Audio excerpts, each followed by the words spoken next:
Srimate Bhaktivedanta Swami Namine. Namaste Saraswati Devi Gauravani Pracharine. Nirvishesha Shunyavadi Paschati Deshtarine. Jai Sri Krishna Chaitanya Prabhu Nityananda. Sri Advaita Gadadhar Shivasadi Gaura Bhakta Brinda. Hare Krishna, Krishna Krishna, Hare Hare. Hare Rama, Rama Rama, Hare Hare. So again, welcome everybody. Today I have the greatest honor of introducing to you our greatest leading devotee right now in ISKCON, a disciple of Srila Prabhupada, who has shown amazing amount of devotion on behalf of the spiritual master and of course Krishna. And so we're very fortunate to hear from him about Gurudev and anything else he'd like to say. So introducing to you His Grace Anuttama Prabhu. And just a little introduction before you start, Anuttama Prabhu. As a college student in political science and social science at Michigan State University and the University of Michigan, USA, His Grace Anuttama Prabhu began to search for answers to the most important questions in life. After exploring varied spiritual traditions ranging from Zen Buddhism to Methodism, he decided to pledge himself to a life of serious spiritual practice and entered the ISKCON ashram in Denver, Colorado in 1975. He was formally initiated into the Vaishnava order by ISKCON's founder Acharya, A.C. Bhaktivedanta Swami Srila Prabhupada, in Vrindavan, India in 1976, and has remained committed to the discipline of Bhakti Yoga ever since. Anuttama Prabhu soon became leader of the men's ashram community in Denver, and then the president of the Denver Temple in 1983. He joined the ISKCON Governing Body Commission, GBC, in 2000 and served as its chairman in 2014 through 2015. Today, his zonal assignments include Delaware, Maryland, Washington, D.C., Illinois, Missouri, and co-GBC in West Virginia and Eastern Pennsylvania. He enacts his leadership goals globally by teaching seminars, including, quotes, ISKCON's Leadership and Management, close quotes, ISKCON Communications course, the Guru Seminar, and the ISKCON Disciples course, all of which he helped co-author with teams of other senior Vaishnavas. I think you also did the family group as well. Yeah, I helped with the Grahasta. That one, ISKCON's family. I forget the name, but you did that too. Besides his GBC duties, he has served as ISKCON's International Director of Communications for 20 years. He is a regular contributor and senior editor for ISKCON News and has authored articles for the ISKCON Communications Journal and several interfaith publications outside of ISKCON. Anuttama Prabhu has been interviewed by multiple media outlets, including BBC, Fox News, ABC, Larry King Live, and the Washington Post. Anuttama Prabhu is active in several religious freedom initiatives and leads ISKCON in networking with government and non-government organizations in Washington, D.C., as well as interfacing with the United Nations in New York. Anuttama Prabhu is also a board member of the Religion Communicators Council and Religions for Peace USA, as well as an advisor to the Religious Freedom Institute. He also co-founded the annual Vaishnava Christian Dialogues USA and India and Vaishnava Muslim Dialogues USA. Thank you so very much, Anuttama Prabhu. We are all very honored to have you with us. Please enlighten us. Thank you very much, Nityananda Prabhu. It's a pleasure to be here with everyone. Vanchakalpatarubhyashta kripa sindhubheva cha patitanam pavanebhyo vaishnavebhyo namo namaha. I was mentioning it to Nityananda Prabhu. I'm glad this is based in the central time zone. I'm in the eastern time zone. I was trying to balancing some different things. I'm in Boston right now, and I came rushing back from the Bhagavatam class in order to be here to be informed that, no, we made a mistake. Actually, this is central time zone. So I had a little bit of time to catch my breath. And actually, I was thinking as you read that description, of course, we all know whatever little bit of service we're able to do is only by Krishna's grace and Prabhupada's grace and Guru's grace. And I was thinking, actually, maybe it's appropriate you read that long introduction. It's a little outdated, but most of it is pretty correct. But I was actually thinking those are things that Tamal Krishna Maharaj would appreciate. You know, working with the Religion Communicators Council, working with the Interfaith Vaishnava Christian Dialogue. I'm going to talk about that. He actually attended the very first Vaishnava Christian Dialogue in Boston. Interesting. I'm in Boston right now too, so I'll talk about that in a minute. But I think these are things that he would appreciate. So I was just jotted some notes down. Tamal Krishna Maharaj is such an exceptional personality in the history and the ongoing development of Krishna consciousness. I mean, it literally, and I'm sure you're doing that. You're having many different senior devotees that knew Maharaj during his time here with us physically that can explain different aspects of his personality and some of the experiences they had with him. So I'm going to talk about some of the things that I observed, some of which you probably heard before, and some of it maybe you haven't heard before. So the first thing that really comes to my mind, I remember attending the American Academy of Religion sometimes with Tamal Krishna Maharaj. He became a regular participant, as we know, when he went back to university, when he was at Cambridge, and even before then. And one thing that maybe most devotees don't know so well, he was really befriended and respected and loved by many of those non-Hare Krishna scholars. He made a real point to reach out to the scholars. He made friends with them every year. He would bring gifts. I think he'd bring prasadam. He brought calendars every year. And he really made all those little important gestures to show people his respect for them, his appreciation for them. And after Maharaj passed away, there was a kind of a memorial service, remembrance service that was held at the Toronto Temple. They hosted it, but actually it was 4 scholars who were in Toronto for the AAR, American Academy of Religion Conference, happened to be held at that place. Huge conference, it's like 10,000 people. And there's many different groups, you know, the Hindu study group and South Asian study group. And there's some people that Maharaj interact with more intimately, a smaller group. But I remember being so impressed that when they did this service, how so many of them spoke. There was a panel of maybe 8 people, and maybe 2 of them were actually ISKCON people, the others were not. How they all spoke with such affection and appreciation and like tearful longing with an L, longing that, you know, really in a sense of separation from Tamal Krishna Maharaj, how much they appreciated him, his friendship, and how it was a real loss for them. You know, certainly it was Maharaj's leaving when he did, relatively early in ISKCON's development. It's been some time now. But we weren't the only ones that mourned his loss. I mean, he had impacted people, not just inside the movement, but outside. And I also remember a couple AAR stories. When I was going as communications director to those conferences, I can't remember when I first went, but pretty much every year I'd miss a year or 2 here or there. But I remember the first time Tamal Krishna Maharaj came, and he saw me, and he said, "Come with me." He was a little, curt, "Come with me," kind of a thing, you know. And so walking down the hall, and he was staying at the, as I recall, the Marriott Hotel, which is connected right to the convention center. I don't remember where it was that year. I could probably research it. But so he kind of, I remember just as we're getting close to his room, he said to me kind of bluntly, he said, "Why are you here?" I was thinking, why am I here? I've been coming here for years. You know, what are you asking me? I didn't say that, but I was kind of like, hey, wait a minute. What are you asking me that? That's so, you know, but, you know, he's a sannyasi and he's a, you know, exalted senior devotee and certainly a person worthy of my respect and everything else. So I just thought about for a second, and it was very obvious in my mind. I said, to learn. And he said, that's the right answer.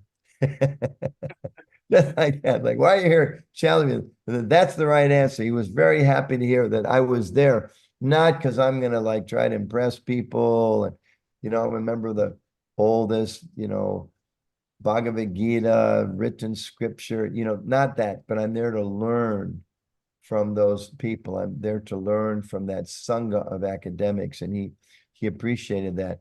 And then I remember being very impressed because I've been going and, sitting in the back and making a few friends and learning a few things. But Maharaj was not one to sit in the back. We know he talked about when we went to Southern Methodist University. From the very beginning, his professors were impressed, not just by his intellect and his scholarship, and of course, his going as in full Vaishnava dress, but that he would sit right in the front. I'm sure other people talked about that. I never saw that, but I heard his professors talk about he would sit right in front because he wanted to make sure he learned everything possible. He wasn't going to sit in the back like some college freshman or whatever. Don't pay attention. He wanted to be right in there and learn every single thing he possibly could like a sponge. So in a similar way, going to the AAR, maybe I'm kind of present, maybe I'm not. I'm there, but I'm not maybe taking as much advantage as he showed he could, because he would go to those conferences and he would bring some of his disciples and other devotees who were expert cooks, and he would entertain in the middle of this big convention. He would entertain people at his hotel room or some other venue. And I remember we were invited one time with Father Professor Frank Clooney, who's become a close friend, who was, again, we're in Boston, who's at Harvard University. And Maharaj had this just amazing lunch cooked, and we were so honored they had us come. Who in the world would try to, in the middle of a big conference, organize, I don't know, 8, 10, 12 course gourmet feast in your hotel room, And of course, the way Tamal Krishna did everything was perfectly, he was giving directions to the cooks. Everything was perfectly spiced. Everything was a perfect temperature. Everything was served nicely. I don't know how he got, silver. It wasn't like plastic cutlery with paper plates. It was like full on, tablecloths, the whole thing. He did everything so wonderfully. So I remember that the impression that he made with these scholars and the close friendships that he built, and just how he was so expert. I'm sure we've all been hearing about that in your other times for glorifying him, and how he challenged me. Why are you here? Because he really wanted to make sure I wasn't there just for some superficiality, but it was there for some legitimate program. And I remember along this lines of Maharaj's expertise. Of course, I had lunch with him once or twice in Dallas. Same thing. Everything was just done so right. And I didn't even know. And he would tell me, no, don't, in a very gentle, sweet way. He would say, don't eat that first, eat this first. Or you should do this first. Then you should have this, eat this after that. And I'm just a, suburban kid from Detroit. What do I know about any of these kind of cultural things? I never learned in these things, and really appreciate it. Everything was done just right. Which brings me to this wonderful story. When we had this first Vaishnava Christian dialogue, maybe you've heard this before, maybe not, is one of the things that I always remember Maharaj with affection. So we had this first Vaishnava Christian dialogue, and it was held at some Catholic retreat center outside of Boston, an hour or so like that. There was maybe 10, 12 of us from the Vaishnava side, 10, 12 of us from the Christian side. Gordon Melton, who's a very big scholar of new religious movements. He himself was a Methodist. Larry Shin, who was one of the very first scholars to research ISKCON. Frank Clooney was there. Some other big names in interfaith dialogue from the Christian side. Tamal Krishna Maharaj was there. Shonaka Rishi, who was the director of the Oxford Center for Hindu Studies. Dasi was there. My wife Rukmini was there. I was there. Again, about 10 of us. I'd have to go back and look at the full list. But the thing that I remember in context with Tamal Krishna Maharaj was it was a Catholic retreat center, which they're the ones that I've seen, they're a little austere. It's not like the Marriott Hotel with the tablecloths for dinner and all that. So everyone had their individual room. We had a rule, which is no servants. This is the first one. And we were a little afraid. Shonaka Rishi and I kind of organized it. We were a little concerned, like some of these from the Christian side, they're elderly people, men and women, and, they're highly respected scholars. They're big people, but they're not going to come and bring a servant with them. So we can't have, our gurus, our sannyasis show up with the servants. So no servants allowed. It's all like, equal. We're all equal partners in dialogue about God. And so when the evening came around after the first day, or maybe it was the first night before we started, when you went into your little room, everybody had a little room, just very small. I think even the bathrooms were down the hall. And there was a single bed. The beds weren't made. The sheets were folded on the end of the bed very nicely. So Shonaka Rishi any of you that know him, he's Irish. Those of you that have Irish friends, enough said, he's a jokester, and he's so irreverent. I mean, sometimes when I'm with him, I love him dearly, but my face turns red. He says things I would never say that. How could, like you want to melt into the wall. He says things like that, right? So we're in the room. We happen to be in the room. Tamal Krishna Maharaj just walked in, and we're kind of saying, here's your room, Maharaj. And Shonika looked at the bed, and the sheets were made there. And he started kind of bugging Tamal Krishna. He said, Maharaj, he said, when's the last time you had to make a bed? Ha, ha, ha. You're going to have to do this yourself. Something like that. Ha, ha, ha. I was like, Shonika, what are you doing? He's a respected guest. He came all the way here for this dialogue. You can't be so, again, irreverent. So Tamal Krishna Maharaj looked at him, and I may need to have to explain this to some of you, but those of you that know the lingo, you'll understand immediately. He looked at Shonika Rishi, and he said 2 words, hospital corners. And I was really set back because I knew what they meant. My sister's a nurse. Hospital corners, I don't know if they still do it. Maybe they still do. Hospital corners, there's a special way of making a bed that, nurses train. One of the things are nurses' assistants, like where it's folded just perfectly, this fold and this fold and this fold, and the top sheet is completely flat. And I have no idea to do it. It sounds like, how could it be complicated? It's actually quite, it's not like you just, like a brahmachari, you throw your bed together, you throw your sleeping bag on the ground. It's like there's a system, and it requires expertise. So Tamal Krishna Maharaj said, hospital corners. And as Shonika Rishi and I stood there awestruck, he made his bed with hospital corners. And I thought, my gosh, is there anything he doesn't do expertly? I mean, who are these? Like, Mars, where in the world did you learn to make hospital corner beds? It's like, why would you know how to do that? But he knew how to do it, and he put Shonika Rishi to shame. So that was just something I remember that was such a funny thing. And on a little more serious note, I was thinking about one of the qualities of devotees, and especially devotee leaders, or leaders in other circuits as well. And this is such an important message for our movement now, and for devotees that are coming up. What's the culture of being a devotee? What's the culture of being a leader? What kind of leadership are we going to have in the future? Good leaders have to be self-reflective. It's not that you become a leader and all of a sudden you think, I've gone up the ladder and nobody can give me feedback. Nobody can critique me. Whatever I do, don't you know, it's in our context, it's for Krishna. I think of how there was a story years ago, Satsrupa Maharaj was chanting japa, maybe even here in Boston, and some bhakta came up to him and said, hey, you're not pronouncing the mantra right. And he was like a GBC and a sannyasi, maybe even a guru at that time, I don't recall. But he writes in one of his many books how seriously he took that.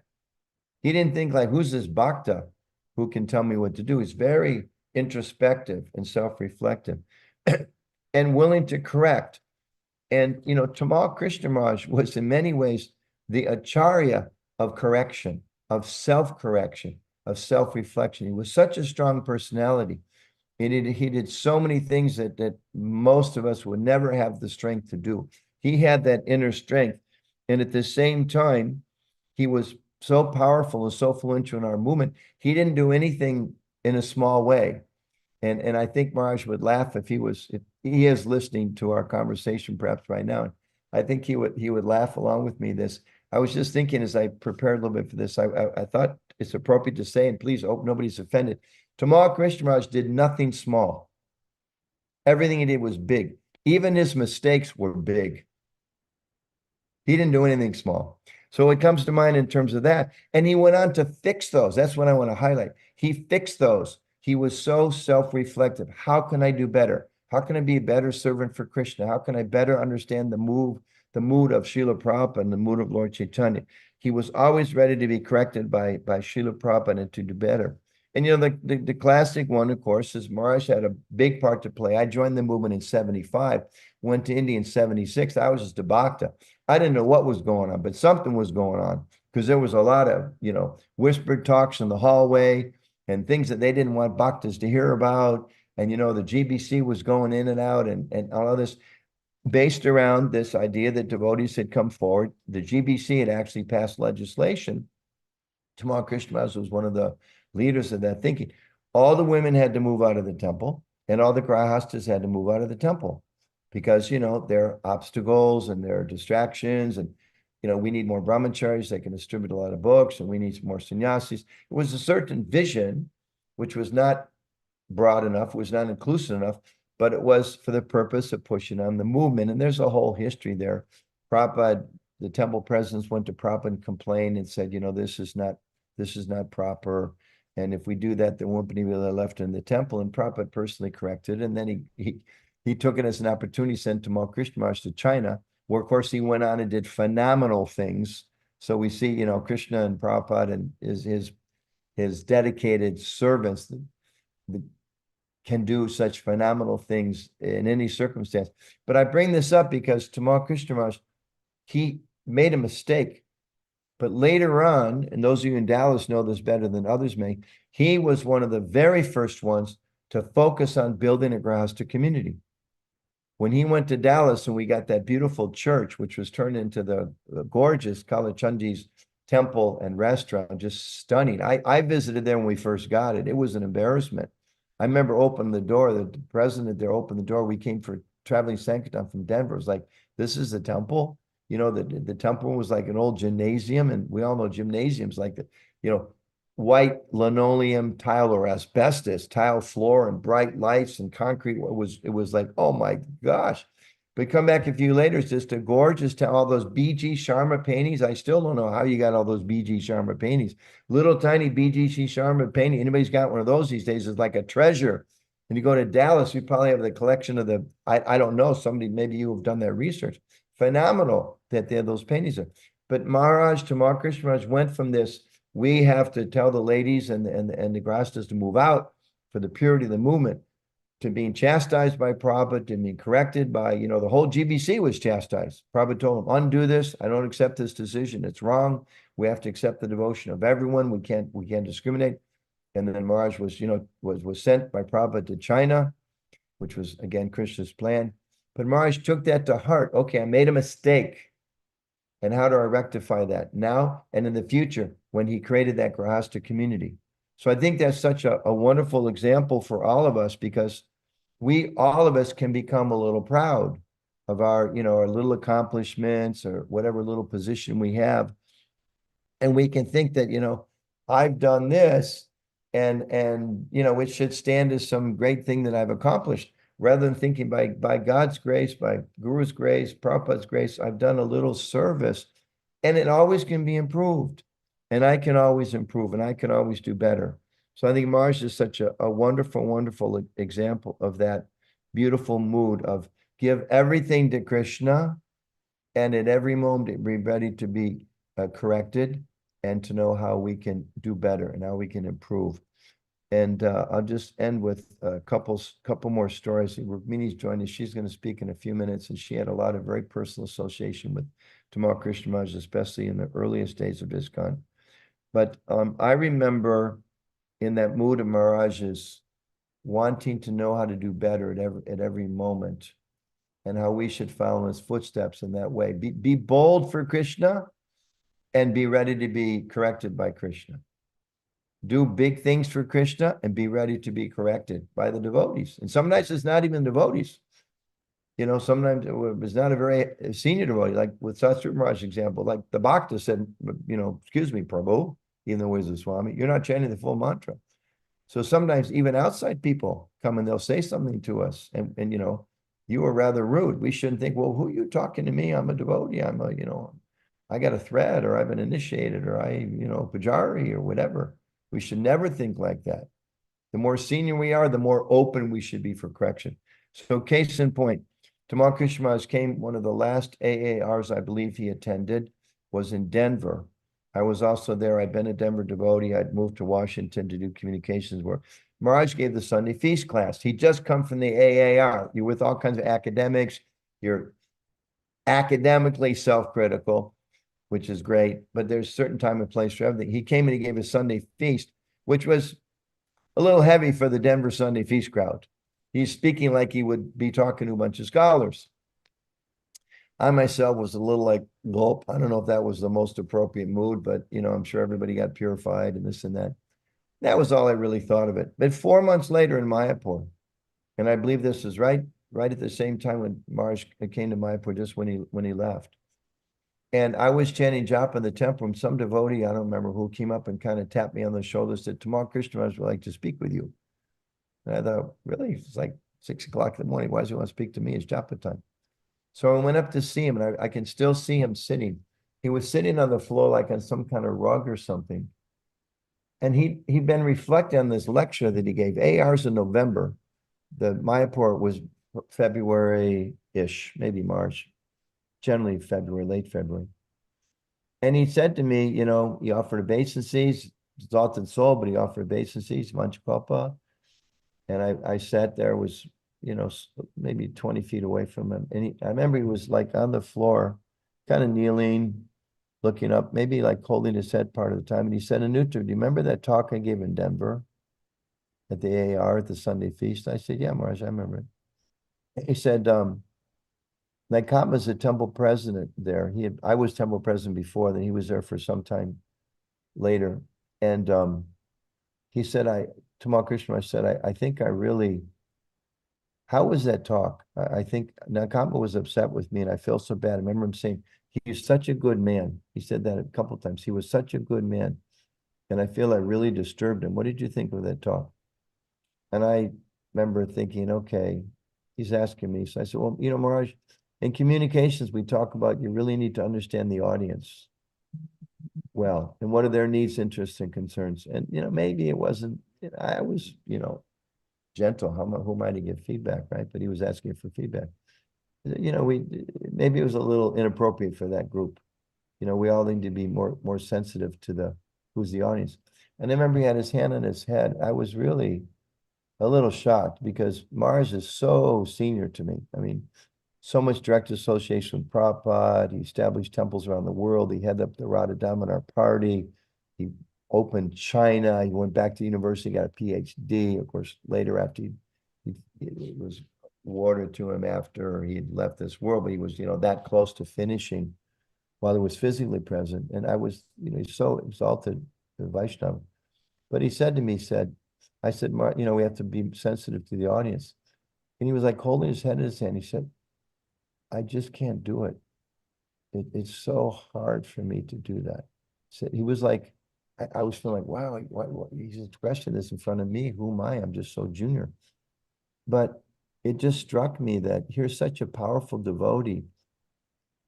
I don't know if lamenting is the right word, but it was like in that mood of like, I want to do more for Krishna. I want to do even better. I've done so many things. People respect me for being such a big leader and this and that. But in this case, maybe it was a great lecture, but I kind of blew it. I wasn't sensitive to the crowd as I should have been. I disturbed the temple president. And it's so hard for me to be, he was saying like that. I'm not saying whether that's true or not, but in his humility, he was thinking like that. I remember he specifically said, I just can't do it. I was thinking, Marge, you've done so many things, You've done so, I was thinking, wow, there's so many things that I need to try to do then. I shouldn't just think I can't. He's like hankering, I can do another thing I need to be expert at. A lot of times tough people that accomplish big things, they're not so sensitive. He wanted to do big things and be sensitive. I'm sure many devotees, disciples of his talk about how caring and loving he was. And, that's a very important aspect of his nature as well. But just this one story that he was thinking months earlier, he'd given a class and maybe the tone was a little inappropriate and the local leader was discouraged or not happy with him and how bad he felt about that and how he was really wishing I could have and should have been more sensitive to the crowd. And, and he's revealing this in front of me, who was very much his junior godbrother. And one last thing, but I remember when Maharaj was in Cambridge finishing up, this might have been, obviously it was a little before then. Somehow I was in Cambridge or London. He invited me to come and I had lunch with him in Cambridge University. And he had that beautiful home where he was staying and studying, and he had wonderful lunch. And again, I was a Bhakt and he was Tamal Krishna Goswami. He was a big devotee, and I was just Bhakta later was a GBC member and all that later, years later, but in terms of seniority, so junior. But we had this wonderful lunch, and then he said, come and let's lay down, you know. So we went and he had in his room and we laid down on the carpet and on the left side down, and we're just having this very friendly, informal conversation. We talked a little bit about scholarship and his educational work.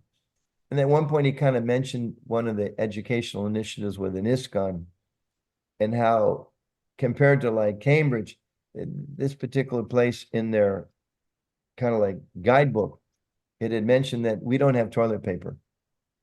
There's no toilet paper at this institution.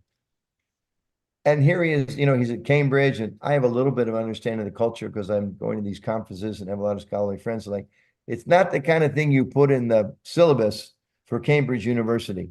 You know, we use toilet paper. We don't use, it was such a silly thing. And, you know, we just had this wonderful feast. And Maharaj was laughing and laughing, and I was laughing and laughing. And I was just thinking, you know, he was so kind to me, because I'm a pipsqueak compared to, you know, the things that he'd done for Prabhupada and his status in the movement. But he was so kind. And we discussed so many different kinds of things, opportunities and challenges of the movement. So I remember that was kind of like, you know, you get a phone call from the White House. Hey, come on over, have lunch. By the way, you know, Joe or Don or whoever, you know, Kamala wants you to, like, you know, hang out in her private room and lay back on the couch and talk about the world. And it was just really, it was an unnecessary act of kindness. You know, that he reached out to me like that and just demonstrated so tough, so strong, so, you know, determined to do so many things for Prabhupada and for Krishna, and yet so much kindness that he exhibited at the same time. So those are some thoughts. I just, last little one thing, Rameshwar Prabhu, Swami at that time, and they were big competitors, you know, Tamal Krishna Maharaj and Rameshwar, big competitors. The LA Book Distribution Party and Tamal Krishna Maharaj, the Radhanama Party. One time Rameshwar said, you know, something to this effect, you know, Tamal Krishna Maharaj and I, we don't see eye to eye on everything. We've had our competition and this, that. And he said, but one thing I can say for sure, I remember this so strong. He said, Tamal Krishna Maharaj will never leave Srila Prabhupada, which, for a glorification of a Vaishnava and appreciation of a God brother, which they're God brothers, no higher praise. He said, I don't agree with everything he's said and done, and he and I have had our little spats, but one thing I can say, Tamal Krishna Maharaj will never, ever leave Srila Prabhupada.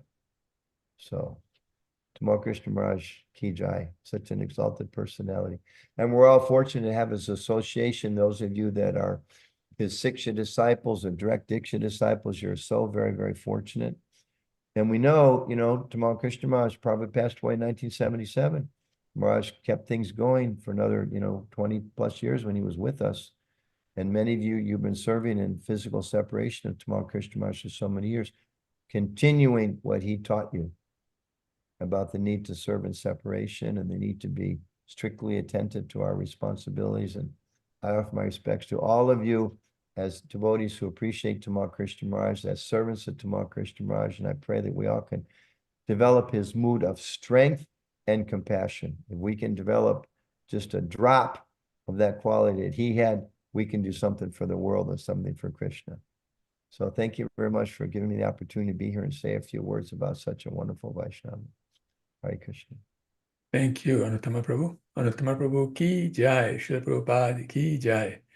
So this is amazing. You know, we wish we had more time with you. We really have so many things we would like to ask you. I mean, there are questions that have come up in the chat. Do you mind answering one question before you go? Because I know I you can have do to leave. one. I'm actually realizing I'm overcommitted. I'm late for something else, but I can do one, and then I'll Okay. So the question is, when and where, how was your first contact with His Holiness Tamal Krishna Goswami? Yeah, I think oh geez. I mean, again, I joined in 1975 in Denver. I remember Maharaj came through with a traveling party with Vishnu John Swami. I saw him there and maybe some other places. I think maybe somehow it was in St. Louis. So I first met him during those Radha-damodar traveling party days. And again, you know, I was a Bhakta, and then later I was a Sankirtan devotee. You know, Radha-damodar men were like gods. And he was the head of the Radha-damodar party. So that's the first time that I met him, and then saw him on and off for years, again from a distance, when he was, guru and GBC member, post 77, and really respect him. But then probably, got to know him more during these AAR environments when I was going in my capacity communications director, and he was there as a devotee scholar. And that's when we really had an opportunity to connect a little bit. Thank you, Prabhu. I mean, these are priceless memories. You can't even imagine how much you have blessed us with these wonderful memories. We wish you all the best in your endeavors as well. Thank you. Thank you very much. And I'll sign off and turn you over to Rukmini, who has many more wonderful stories to tell. Thank you all very much.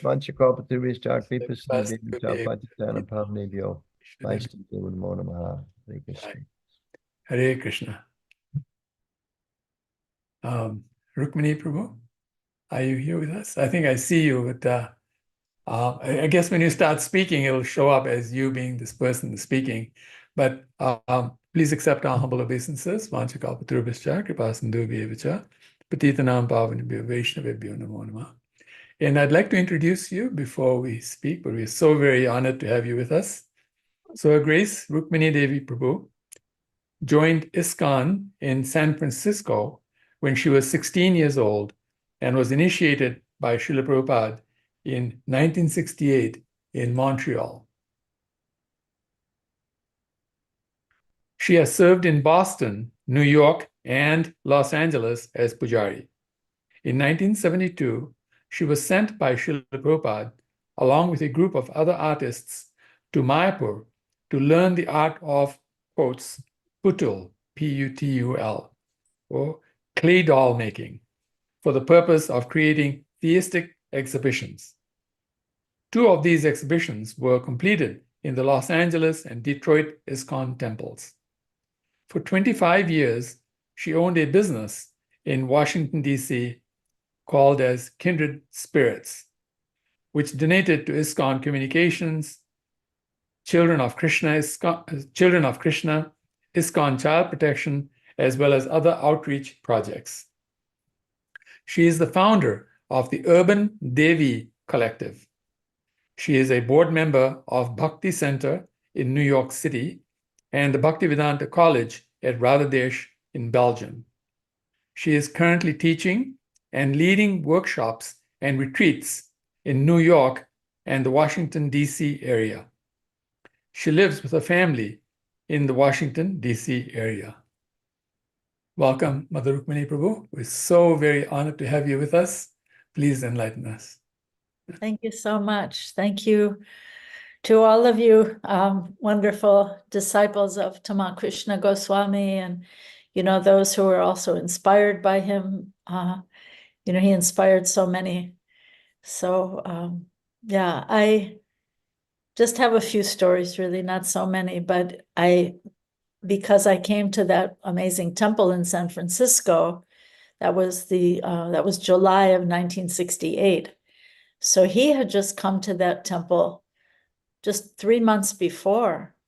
So I always think of that San Francisco temple as it was really like a power chakra, because there was, Tamal Krishna, not Goswami yet. There was Vishnu Jan, not Swami. There was Jayananda. There was Jaipataka, future Maharaj.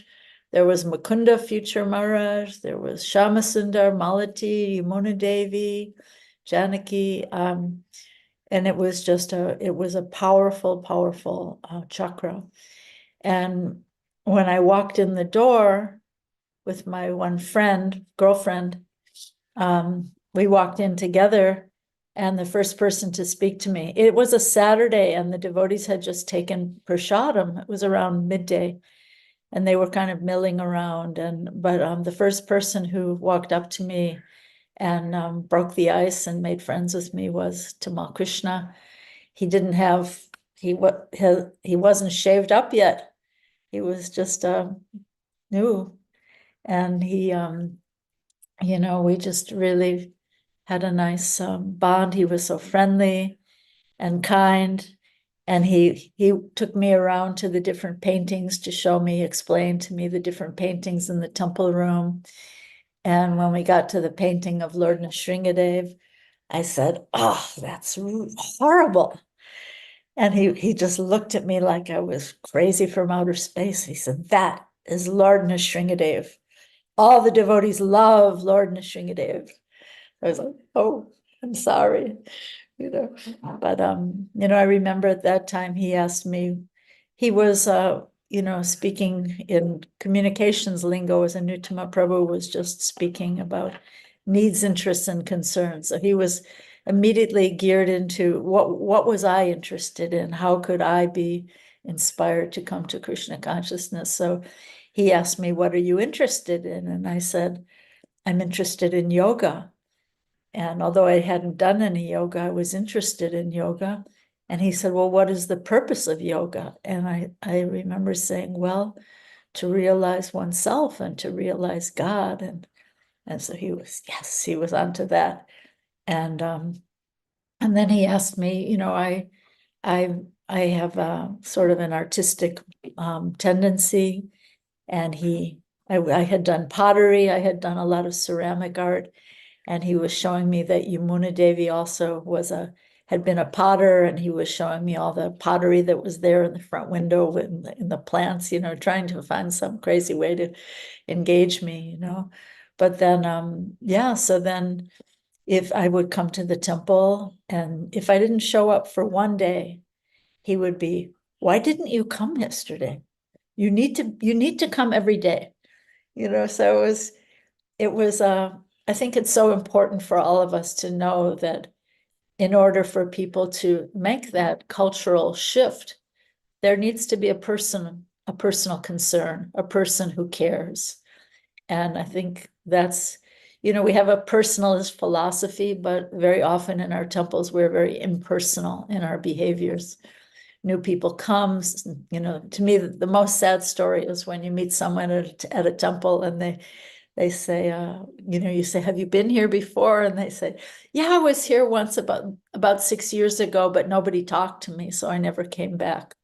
So that's the most heart-crushing thing.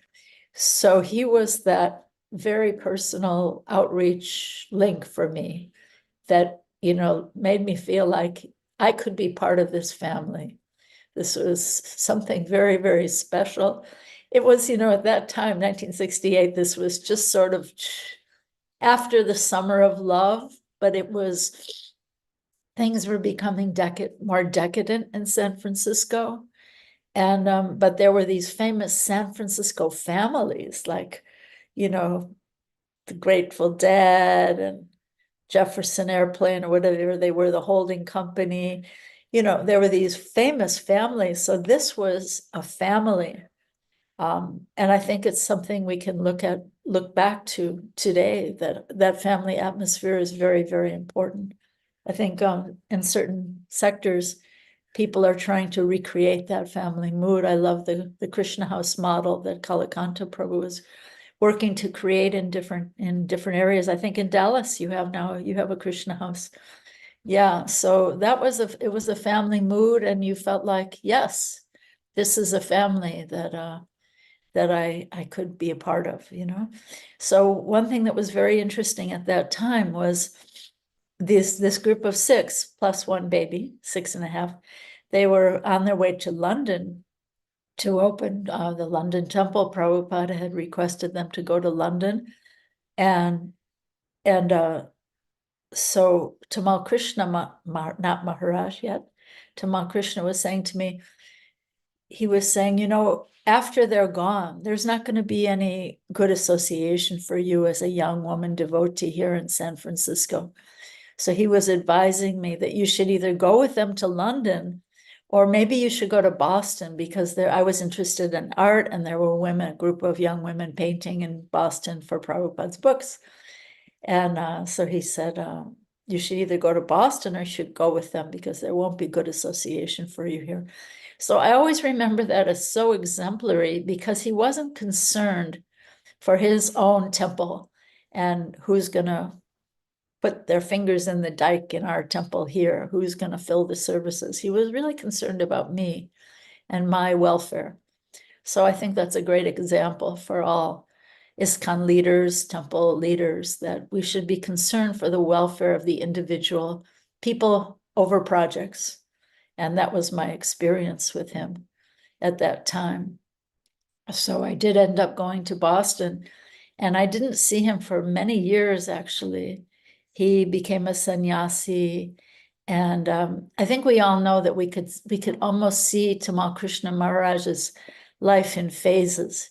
He had very distinct phases in his life, and he was very different in those different phases from the persona that he held in a previous phase. So I didn't see him for many years, but the next time I saw him, actually, he was asking Prabhupada for me. I was married, before I was married to Anuttama Prabhu, I was married to Bharadraj Prabhu, and Tamal Krishna Maharaj was asking Prabhupada that we should go to Chicago to open a temple in Chicago, because I was from Chicago. I'm from the same suburb of Chicago that Radhanath Swami's from. But he was an artist, and he was, Bharadraj was one of the great artists who painted for Prabhupada's books, so that Chicago phase never happened. But the next time I saw Tamal Krishna Maharaj, he was a sannyasi. And again, I hadn't seen him in many years, and I had this really beautiful personal heart connection with him when I first walked in the temple. So I remember I was down at the bottom of some stairway. I don't even remember where it was, some temple somewhere. And he was at the top of the stairway. And this is his sannyasi phase. I want to make this clear, before he was in his guru phase. So he's at the top of the stairway, hadn't seen him in years. He looked at me down at the bottom of the stairs, and there was no, "Oh, I'm so happy to see you." Nothing like that. This was his sannyas bhav. He just saw me, just turned right around and went the other way. Not a word, which was really interesting. And I was just, okay, that's how it's going to be. I was a little surprised. But then it was so funny and so striking, because in his next phase, the next time I saw him, it was when he was a guru initiating disciples, and he was in a completely 180-degree different mood from the last time I'd seen him, and so gracious and so warm. My son Gauravani had decided to, my son Gauravani, so he had a short career in Hollywood. He was in some movies.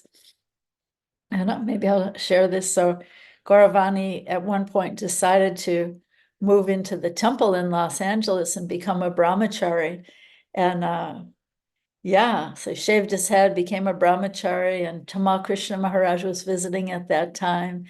And he was saying to me, "This must be the perfection of your life, to see your son become a brahmachari like that." And he was just so warm and so caring and so encouraging to Gauravani. And it was so funny, because it was like a complete flip from the previous phase. And then, of course, Anuttama Prabhu was speaking about the first Vaishnav Christian dialogue we had in Boston, and that funny experience with the bed. And then we would see him again in Denver at the American Academy of Religion. And it was always funny, because we would be staying in the cheapest hotel we could get. This is a conference with, again, 6,000, 7,000, 8,000 people attending. Every hotel in the city is full of these religious scholars. We would find the cheapest hotel or try to find a room in the temple, but he would always have the best hotel in town. Whatever was the most prestigious hotel in that particular city. So he was staying at the Brown Palace Hotel, which is the most famous historic hotel in Denver, Colorado. He's staying there. He doesn't just have a room. He has a suite of rooms, and he had his cooks, and he had everybody there. And as Anuttama Prabhu was explaining so beautifully, the scholars would really be amazed and impressed by his hospitality, because, all of them also, they're not big money people, right? So they'd be grabbing a sandwich from a little, hotel snack shop and eating something hideous for lunch. But there he's inviting them and inviting us to, show real beautiful Vaishnava hospitality. So This leads me to a funny comment. So every year we still go visit. We would always, we met through the Vaishnav Christian Dialogues. We met Dr. Kenneth Cracknell, who was the first. He was from the British Council of Churches, and he was really the first person to make a connection. Shaunaka Rishi Prabhu reached out to him. This is during the period when whole countries wanted to shut down ISKCON and not allow us to exist. And friends like Kenneth Cracknell, Dr. Kenneth Cracknell, they were someone who was willing to talk to us and befriend us and help us learn to be self-critical. And at this point, I would suggest that anyone who's listening to this conversation, if you haven't seen there's a beautiful, beautiful video called ISKCON at 50, Harvard Conference, and you can find it on YouTube, but just be sure, don't get the trailer, which is only 2 minutes. There's a full-length video with 16, 17, 18 minutes, but a very, very beautiful video with some of these scholars we're talking about or speaking. This is after the disappearance of Tamal Krishna Goswami. But these people, these scholars, became such dear friends. And so there's one couple that we still would visit every year in Vermont. They moved to Vermont and they loved Tamal Krishna Maharaj and became such good friends with him when he was in the UK, when he was in Cambridge. And Kenneth has now passed away, but we still visit his wife, Susan White. So I have to share this really funny comment that she made. So they would visit him in Cambridge. And again, students going to Cambridge would usually find some very, very cheap hole-in-the-wall type of place to live while they're there as students. But here's Tamal Krishna Goswami with this beautiful, beautiful home in Cambridge. You know, which one of you, maybe it was you, Nityananda Prabhu, which one of you found that beautiful place for him anyway? So he has these amazing digs there in Cambridge, and the scholars are visiting, and they can't believe it because nobody's living like that in Cambridge who's a student there, or maybe even a professor. So anyway, at one point, our dear friend Susan White, who was the wife of this Dr. Kenneth Cracknell, she herself, they're both Methodist ministers, and they were actually teaching in Texas at one time also. I don't know if you ever met them, Nityananda Prabhu. But anyway, they were teaching in Texas at Bright and SMU. And anyway, so at one point, she came out with this comment about Tamal Krishna Maharaj. And I have to say, they loved him so much.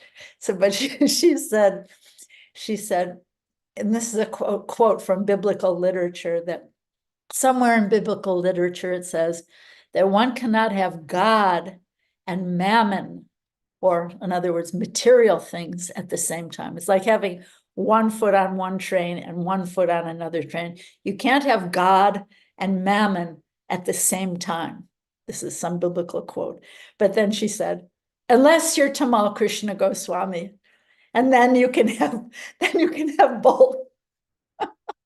Which was so hilarious. And she was just, poking a little fun that he's living in this fabulous home in Cambridge where everybody else is living in, some kind of shabby accommodations. So that was something I always remember very fondly. So then I just want to share, because we were actually in Mayapur at the end when he was there for the last time. And if you've ever heard from your godbrother, Vishwambar, he talks about how he was serving Tamal Krishna Maharaj as a servant at that time.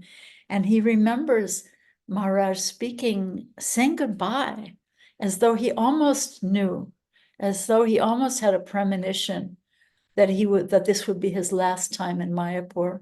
So Vishwambar clearly remembers that, the way he was just saying goodbye. And after that, I want to share that there was an extraordinary thing that happened. So we had heard that there was a terrible accident. We were all gathered in the temple room, and we were all chanting the prayers to Nrsingadev. And at that time, it was just about, sunrise time. And this one godbrother godbrother of ours, who's no longer living, Padmalochan, he was a colorful character, interesting, colorful type of a devotee, kind of a mystical person, actually. he was walking, he was outside of the temple.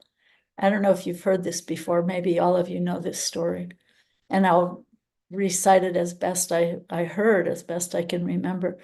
But he was outside of the temple room. I don't know if he'd heard about the accident, but he looked up in the sky and he saw Prabhupada in the sky with his danda. And Prabhupada was pulling Tamal Krishna by the hand, and he also had his danda. And Prabhupada's pulling him by the hand, and Tamal was saying, no, I can't go. I can't leave now. I have so much more to do. No, I can't. And Prabhupada said, come with me, come. And then they both just flew up in the sky and disappeared. And there was a similar story that my god sister, Ananga Manjari, she had been taking care of Prabhupada's sister in Mayapur, and she saw something very similar when Prabhupada's sister, Pishima, passed away, Ananga Manjari. So just to confirm, in case someone thinks this is some phantasmagoria, but she also saw something similar, Prabhupada pulling his sister by the hand and flying up in the sky of Mayapur. So thank you so much for inviting me, and those are my treasured memories of Tamal Krishna Goswami, my dear esteemed god brother and first Vartma Pradakshika Guru, really. Thank you so very much, Mother Rukmini. We're so honored to have you with us, and all of the wonderful sharing that you did. It wasn't me for the place in Cambridge. It was Krishna Shakti Prabhu, one of our god sisters and her husband Madan Prabhu, who actually made the arrangement. Some of the devotees, just so you know. But yes, we're so happy to have you over. Always delighted hearing from you. Have heard so many of your classes and been only inspired by everything you say. You're such a heart of gold that it comes through. And then even in your son, he's the same. And now he's become like a big boy, like all heart, It's like all heart. It's just so wonderful to have you with us and share with us like this. I will ask those who are attending, anyone who would like to ask any questions of Mother Rukmini Prabhu, please unmute and ask the question, or put your question on chat and I'll read it out, whichever way you prefer. Thank you so very much. Devotees?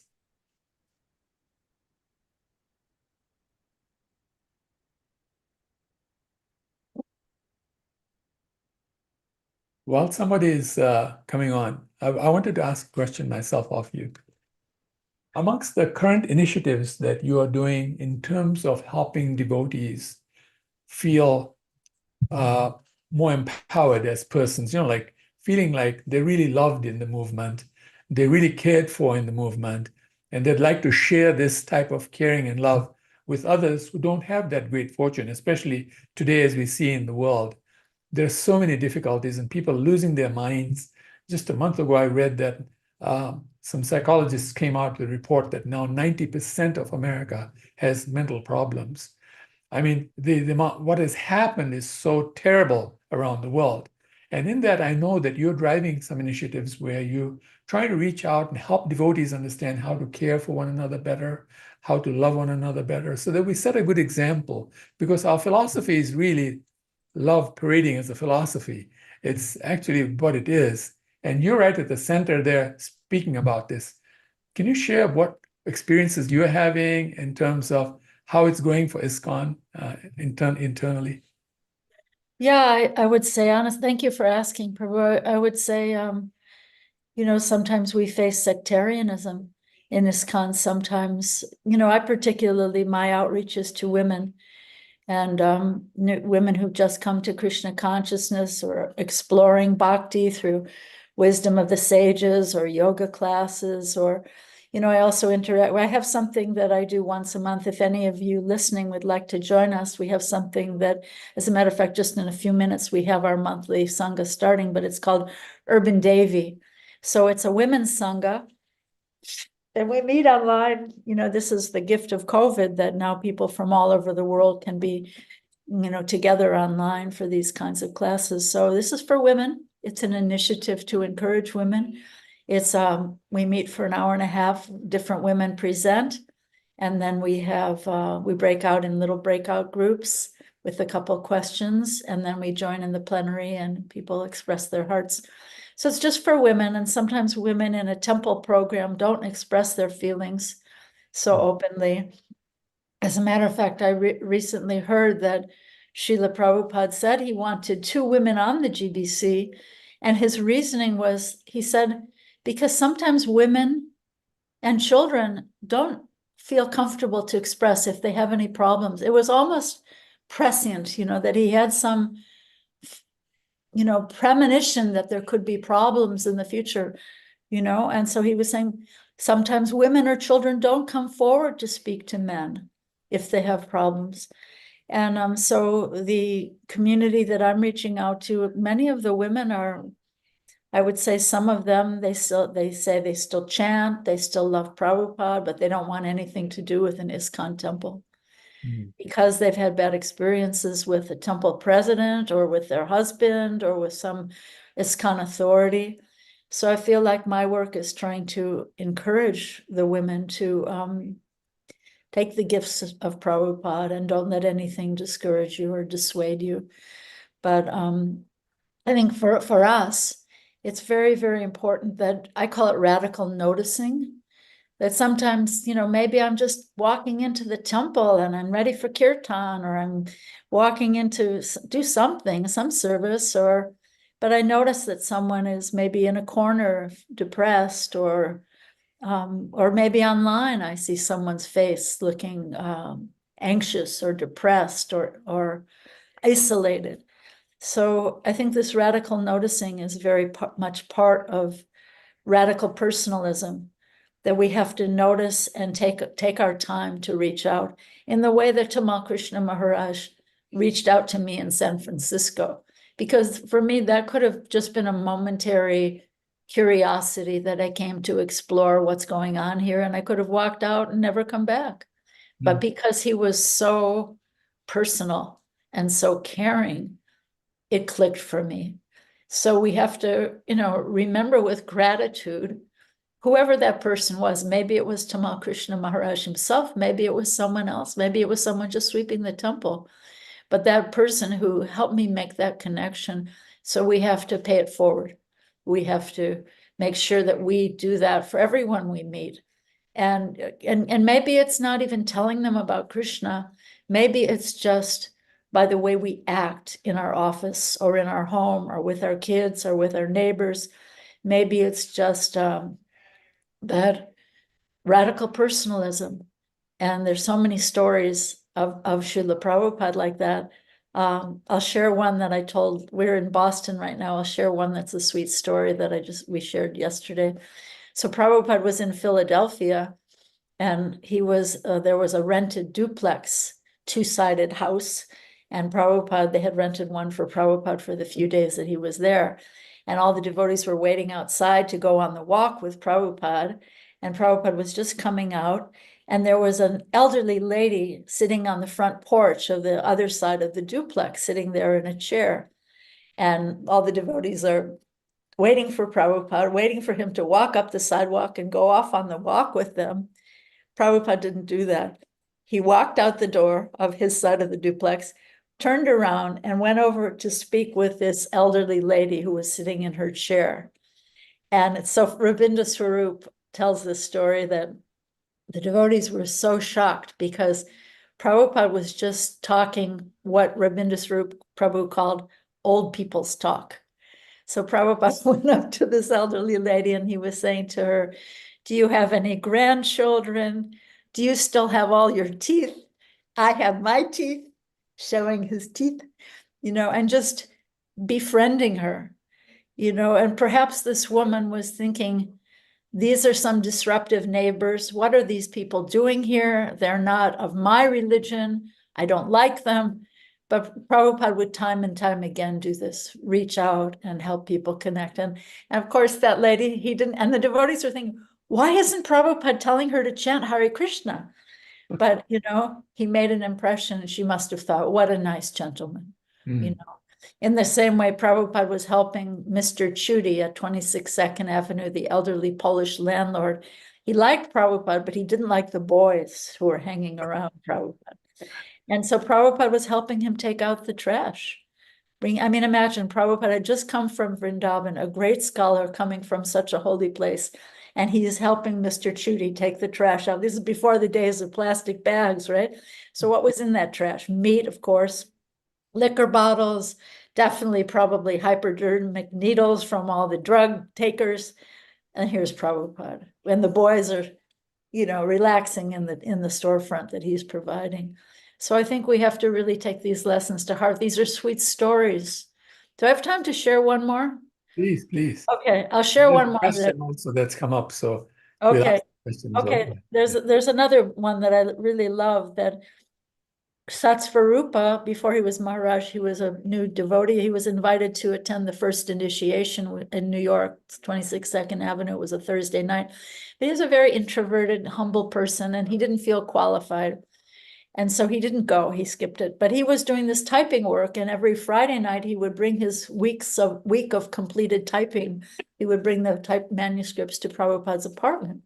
So after skipping the first initiation the night before, he came to Prabhupada's apartment, came to the door, knocked on the door. Prabhupada came to the door and took his completed service from Satsvarupa, who was Stephen at that time. And Prabhupada accepted the work. And then he looked at Stephen in the eye, and Prabhupada said, "If you love me, I'll love you." So, I share these stories. They're not just sweet stories, they're important lessons. This is radical personalism, radical noticing. He noticed, So, yeah, thank you. Thank you for asking. Thank you so very much. So the question that came up on the chat was from a devotee by the name of Khushbu Solanki, and she's asking this question. I did one offense towards His Holiness Tamal Krishna Goswami Maharaj, but I don't know how I can come out of this offense. Please help me. Well, you can put it in your Anjali, this word Anjali. Put that little offense that you're holding in your heart, put it in your Anjali.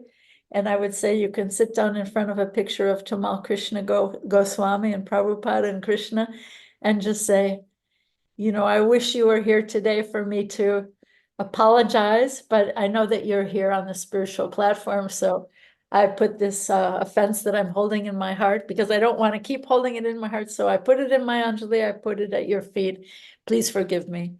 And then whatever that was, again, pay it forward. Make sure if someone ever, don't accept any offenses yourself. Sometimes we hear a lot about don't make offenses to devotees, but sometimes devotees take offense. Yes. So don't try not to commit offense, but also try not to take offense, be offended, be humble, be simple, and be sincere. And that's the best we can do. Wow. And I'm sure he will forgive you. I'm sure he already has. Probably it's just you haven't forgiven yourself, but I'm sure he probably didn't even notice. Thank Wow, you. that is so amazing. That's so beautiful. Thank you so very much. That Thank can you. only come from your heart and from your mouth. That's a beautiful answer. Couldn't say any. I can't say enough about it. Thank you so very much. Thank you for inviting me. Oh no, I'm wondering if there's any more questions anybody has, because I didn't want to hold anybody back. But thank you so very much, Mother Rukmini Prabhu. You're such a treasure, and we hope we don't ever lose your association and gain from it, and make some great strides forward as a movement to help all these suffering souls out there. So many people suffering. There's never been a better time to preach, never been a better time to make friends and just connect with people. Just the connection itself is so valuable. Yes, thank you for that statistic. What you shared is very heartbreaking. So all you ladies out there, please join us, urbandevi.com. You can sign up and receive our announcements on YouTube, not YouTube, but on WhatsApp. So thank you for inviting me, Prabhu. Thank you. Her Grace Rukmini Prabhu ki jai, Srila Prabhupada ki jai. Vanchakalpatarubhascha kripasindhubheva cha patitanam pavanebhya vaishnavebhya namo namaha. Thank you again. Unlimited. Thank you so very much. Hare Krishna. Hare Krishna. So, Shebya Prabhu, do you have any announcements you'd like to make? No, not for now, Prabhu. The program is not confirmed yet. Okay, all right. Well, thank you all again for attending this wonderful program. We wish you well and look forward to the next program. Meantime, let's all just continue our wonderful service in ISKCON and be happy together. Thank you so very much. Hare Krishna.